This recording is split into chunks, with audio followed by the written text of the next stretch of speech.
அஸ்ஸலாமு அலைக்கும். Hi friends, எப்படி நல்லா இருக்கீங்களா? இந்த பதிவு ஒரு சோகமான பதிவுங்க. வெளிநாட்டில் இருக்கக்கூடிய யாருக்கும் இந்த மாதிரி ஒரு நிலைமை வரக்கூடாது. அதாவது மயிலாடுதுறை மாவட்டம் ஆனந்த தாண்டபுரத்தை சேர்ந்த மீனாட்சி என்கிறவங்க வந்து இறந்துட்டாங்க. அவங்க பையன் முத்து குவைத்தில் தான் வேலை செய்கிறாரு.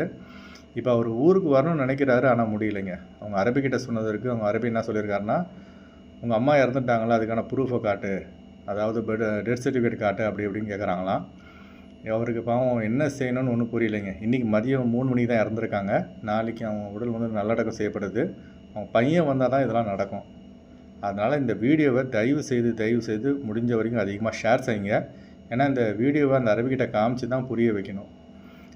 இந்த டைமில் எப்படிங்க டெத் சர்டிஃபிகேட் உடனே கிடைக்கும்? ப்ரூஃப் கேட்குறாங்களாம். குவைத்தில் ஷூம் விசாவில் கூட வேலை செய்யலாங்க. ஆனால் இந்த காதிம் விசாவில் மட்டும் வேலை செய்யக்கூடாது. ஏன்னா அர்ஜெண்ட்டாக ஊருக்கு போகணுன்னா நம்மளால் வர முடியாது. சில அரபிங்க பார்த்திங்கன்னா நல்ல மனுஷங்க, அல்ஹம்துலில்லாஹ் கேட்ட உடனே விட்டுறாங்க. ஆனால் சில அரபிங்க பார்த்திங்கன்னா அந்த ப்ரூஃப் கொடு இந்த ப்ரூஃப் கொடுன்னு சொல்லி கஷ்டப்படுத்துகிறாங்க. அதுவும் இந்த மாதிரி சுச்சுவேஷனில். இப்போ இதோட பார்த்திங்கன்னா அந்த வீடியோவை நான் வந்து இணைச்சிருக்கேன். தயவு செய்து இந்த வீடியோ அதிகமாக ஷேர் செய்யுங்க. அவர் வந்து ஊருக்கு வரத்துக்கு உதவி செய்யுங்க. ஓகே ஃப்ரெண்ட்ஸ், அஸ்ஸலாமு அலைக்கும்.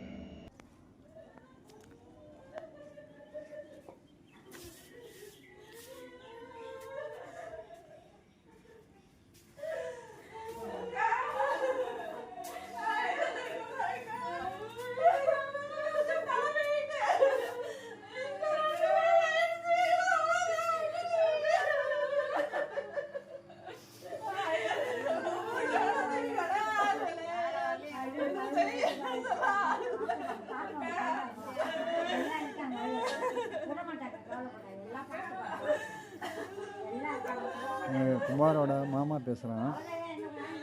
எங்கள் குமாரோட அம்மா இறந்துட்டாங்க. அவங்க தமிழ் எம்பசியில் சொல்லி கொஞ்சம் அவரை வந்தால் தான் அந்த காரியம்லாம் பண்ணலாம். கொஞ்சம் நீங்கள் ரெடி பண்ணி அவரை அனுப்பிச்சி விடணும். அது கொஞ்சம் முயற்சி பண்ணி இது பண்ணுவோம்.